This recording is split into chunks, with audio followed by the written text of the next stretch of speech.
Là, je vois que tu veux parler des études. Ouais. Un sujet qui fâche. Voilà. Ça, tu m'avais pas dit. Pas de bac. Bon. Ouais. Je me suis dit, le bac, c'est très long. Du coup, je suis parti 4 mois avant le bac. Mais non. Mon rôle, c'est que Capri Carlos devienne un empire. Hein. Bonjour à tous, on se retrouve sur une nouvelle capsule business, cette fois-ci avec Akiro. Ouais, merci à toi, j'espère que tu vas bien. Merci pour l'invitation. Au top, t'as été archi réactif, c'était un plaisir de pouvoir échanger et de pouvoir t'avoir enfin en visu. C'est vrai, mais c'est surtout toi qui as été réactif. Hein. Dès le lendemain, tout est carré. Je suis accueilli dans des locaux de fou. Non, tranquille, c'est un plaisir. L'idée, ça va être d'échanger un peu sur ta vie en tant que pro, ta vie en tant qu'entrepreneur, ta vie perso aussi. Est-ce que tu pourrais te présenter pour ceux qui ne te connaîtraient pas? Je m'appelle Gawain Masson, j'ai 24 ans. Je viens de Rennes, j'ai été professionnel pendant 4 ans sur le jeu FIFA, la licence FIFA et eSport. Et maintenant, j'ai ouvert mon entreprise avec Nazario, joli gros bébé, dédicace en ensemble. Dédicace. Comment tu t'es lancé? Est-ce que tu as fait des études spéciales dans ça? Est-ce que ça s'est fait sur un coup de chance? Là, je vois que tu veux parler des études. Ouais. Un sujet qui fâche. Voilà. Ça, tu m'avais pas dit. Pas de bac. Bon. On est parti. C'est une idée, mais c'est comme ça, on assume. Pour l'anecdote, on va assumer. En fait, l'année où il y a eu Fut Champion, pour t'expliquer mon parcours, tout ça, c'était 40 matchs dans le week-end. Wow. Et quand j'ai commencé à faire des 40-0, je me suis dit, le bac, c'est très long. Après, il faut, tu vois, continuer tout ça. Et je me suis dit, il faut saisir mon opportunité. Du coup, je suis parti 4 mois avant le bac. Mais non. Non, je suis parti 4 mois avant le bac. Tu vois, ouais, mais 4 mois, genre, t'avais déjà fait un long chemin, tu vois. Ouais, j'avais fait un long chemin. Mais après, j'ai beaucoup été absent. Je m'entraînais. Et j'étais en internat la semaine. Ça veut dire qu'il n'y avait pas la play à l'internat. Après, c'est pas un choix qui a été raté puisque... Non, mais en vrai, je pense que c'est surtout l'âge. J'avais 17 ans, c'est l'insouciance aussi. Et j'ai eu de la chance d'avoir mes parents et surtout ma mère qui m'a accompagné dans ce projet. C'est ça. C'est ouf, c'est rare que les parents ils soutiennent quand on prend des décisions, genre qui demandent du courage, en vrai. Ou de l'insouciance. C'est vrai. En fait, ma mère, quand je lui ai expliqué ça, au départ, elle était pas du tout pour. Ah d'accord, ok, ouais. Faut dire la vérité, on va pas... Elle était pas du tout pour, mais c'est vrai qu'après, elle m'a dit, écoute, je te laisse une année, mais elle m'a soutenu à fond. Non, je lui dois tout. C'est ouf d'avoir eu cette chance, d'avoir cet encadrement où tes parents te suivent sur ça. D'où c'est parti cette passion du coup pour FIFA ou pour la Play? De base, je suis anti-play, je jouais que au foot et je comprenais pas ceux qui jouaient à la Play. Au départ, c'était surtout sur le jeu Call of Duty, mes potes qui jouaient à ça.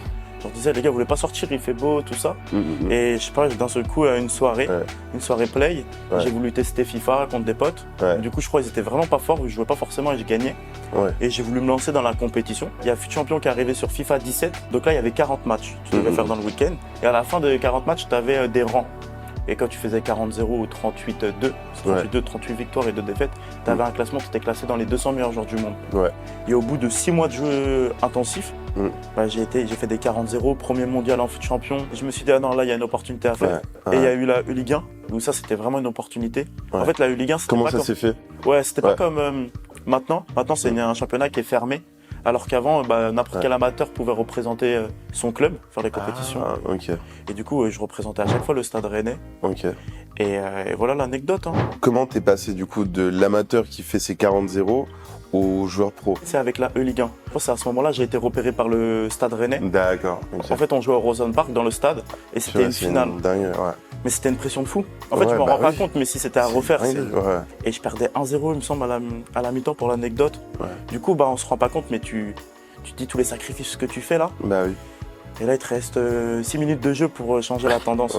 Non, c'est une pression de fou. Non, j'avoue. C'est une pression. Tes meilleurs résultats ou tes meilleurs perfs que tu as pu faire quand tu étais pro? Je pense que ça a été la Paris Games Week. Et où là, j'ai fait top 5 en Europe. Après, il y avait un tournoi qui avait été créé par Monaco Master Tour, où là, il y en avait les meilleurs joueurs français, Maestro, Rafsou, etc. Et Kokové Bastos, et j'ai fini 2e. Ah ouais, d'accord. Donc, t'es vraiment, en vrai, parmi les meilleurs français, en tout cas, dans ta période active, quand t'étais actif. Ouais, même quand j'ai fait la Orange Ligue 1, j'ai toujours passé les poules. Je me suis arrêté en quart, demi. En fait, j'ai toujours été loin... Je me suis jamais arrêté. Genre la personne que t'as le plus kiffé battre? En fait, je te dis la vérité, c'est pas que ça m'intéresse pas, mais c'est plus des objectifs à long terme. Genre battre une personne, c'est pas une fin pour moi. C'était en mode plus, est-ce qu'il y a un joueur t'as kiffé battre ou pas du tout, ou pour toi c'est tous les mêmes Non, je pense que ma plus grande fierté, en vrai, c'est pas d'avoir battu des joueurs professionnels, c'est de jouer avec NASA, qui est un très bon joueur, mais on joue depuis 2-3 ans encore. Et aujourd'hui, on se retrouve à battre des joueurs pros, des clubs, que ce soit en Ligue 1, à l'étranger. Et maintenant, il fait partie aussi des joueurs qui ont le niveau pro, tu vois.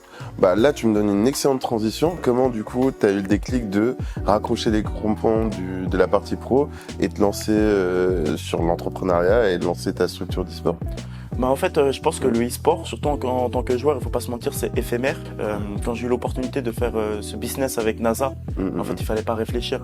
Je passe à être salarié de mon club que je suis fan de fou avec le Stade Rennais, à faire mon entreprise où je suis chef d'entreprise, où je peux recruter et j'accompagne NASA sur ses projets aussi. Donc non. De ouf. Du coup, la connexion avec NASA, elle s'est faite comment? Ça s'est passé comment? Il y avait des tournois et je jouais dans l'équipe de Naps. Et on avait une relation en lien avec Naps qui s'appelait Kanté. Et il m'a dit ouais, viens jouer dans notre équipe, tout ça, on se fait boire par NASA, c'est pas normal, tu dois changer les choses. Et je suis arrivé sans me prendre la tête et j'ai respecté le statut. Hein. Ah ouais, non, ça veut dire, t'as capté, il fallait montrer.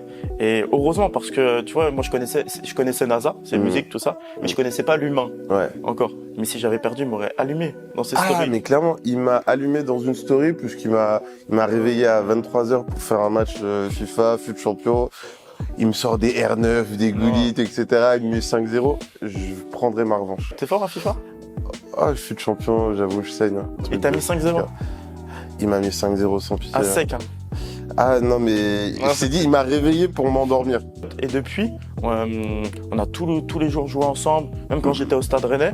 En fait, je pense que ce qui s'est bien passé dans notre relation, c'est que moi et lui, de son côté, on calculait pas de faire une structure e-sport. C'est-à-dire, moi, j'étais au Stade Rennais, j'avais un contrat de 3 ans. Il faut savoir que dans le e-sport, contrat de 3 ans en tant que salarié, c'est pas du tout commun. Du coup, j'étais plus ou moins heureux là-bas.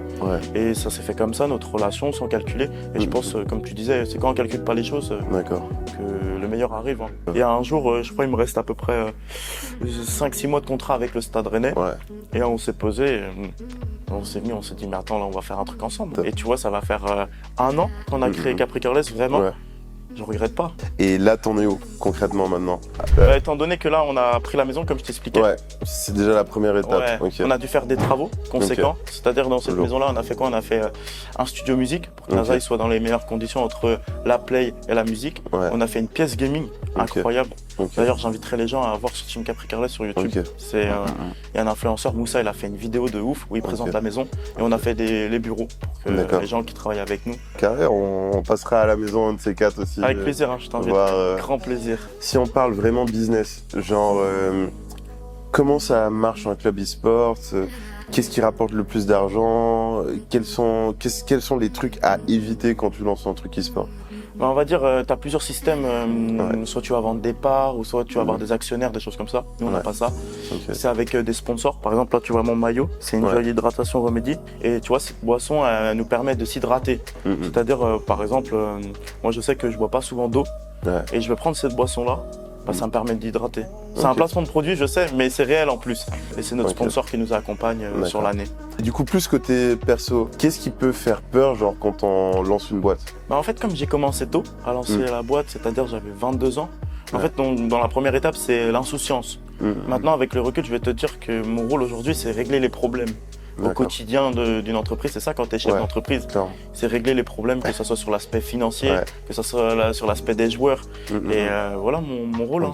L'aspect financier, quand tu t'es lancé, comment tu t'es lancé? Est-ce que c'était avec les sous que tu avais eu avant en tant que pro? Est-ce que tu as eu des investisseurs? Est-ce que dès le début des sponsors t'ont donné l'argent? Genre, comment ça s'est fait? Non, on va pas se mentir, il y a les sponsors qui nous accompagnent. Mais aussi, il faut avouer que mon frère NASA, il a bien apporté dans le projet. Il faut savoir qu'il croit beaucoup au gaming. Et comme c'est sa passion, il faut savoir qu'il kiffe ça. En fait, je pense qu'on veut vraiment tous les deux créer un empire, Capri Careless sur le long terme. On voit Capri Careless sur, pourquoi pas, 5, 10 ans, 15 ans. On voit vraiment sur le long terme. On se dit pas, bon là, c'était la tendance, on fait ça et après on ferme la boîte. Non. Et du coup, dans un projet aussi énorme, genre, comment toi, en tant que Gawen, en tant qu'être humain normal, t'arrives à gérer genre le pro et le perso? Est-ce que tu arrives à bien balancer ça? Est-ce que t'es que sur le pro ou tu fais des sacrifices au quotidien? Non, je suis que sur le pro. étant donné que la maison gaming, j'habite dedans au quotidien. Ouais. Donc forcément, quand tu vois le logo Capri Carolesque, en fait, Ouais. ma vie aujourd'hui, c'est Capri Carolesque. Là, je suis formaté pour... Ok. Mon rôle, c'est que Capri Carolesque devienne un empire. Hein. En soi, Mais- c'est beaucoup de travail, tu vois. Est-ce que tu arrives à kiffer, à être comme ça à fond, tout le temps? Ou est-ce qu'il y a des trucs, si tu prenais du recul, tu te dis, j'aurais fait les choses autrement, ou non, là, pour toi, tu fais ce qu'il faudrait faire dans le meilleur des mondes possible? Non, je pense que la perfection n'existe pas, tu vois. C'est Ouais. impossible. Je fais des choses. C'est sûr que des fois, je vais mal les faire, mais en tout cas, je le Ouais. fais. C'est quoi ta plus grande peur? Ma plus grande peur, je dirais, c'est pas je dirais l'échec. Je dirais que soit ça marche pas, ou soit des choses comme ça. Et c'est pour ça que quand je fais cette entreprise avec NASA, tous les détails qui sont possibles et imaginables, j'essaye de les comprendre. Et pour moi, un échec, en fait, c'est des fois, on va dire, travailler dur et ça va marcher. Des fois, il y a des gens qui travaillent même dur et ils n'y arrivent pas. Clairement. Imaginons, l'e-sport, ça marche pas. Est-ce que tu as un plan de secours ou est-ce qu'il y a autre chose que tu kifferais faire? En fait, je suis passionné par l'aspect compétition du gaming. Pour moi, qui se regroupe vraiment au sport. C'est-à-dire, par exemple, quand le joueur il a fait top 9 Europe et je l'ai suivi sur la chaîne Twitch de NASA tout le week-end, en fait, j'étais plus transcendé dans le rôle du chef d'entreprise qui a son joueur, son petit poulain, qu'il faut qu'il gagne, que moi qui jouais. Je stressais plus, j'avais les mains moites, je comprenais pas ce qui se passait. Mais c'est tellement passionnant d'avoir, on va dire, un peu comme une écurie où tu dois grandir avec les étapes. Et c'est ça qui est grave lourd. En vrai, c'est la recette pour pouvoir réussir. En tout cas, merci de m'avoir suivi. Si vous voulez me donner de la force, ça sera sur les réseaux sociaux de Team Capri Carolesque. Moi, personnellement, c'est plus sur Instagram où je suis actif, Akiro FIFA. Et ce qu'on peut me souhaiter, c'est plein de réussite. Hein. Plein de réussite, plein de bonheur. Et on dit merde. Hein. Et ça va bien se passer, cette histoire. Nickel. Bon, merci pour tout. C'était un plaisir. Ça va. Je te dis à la prochaine. On fait comme ça.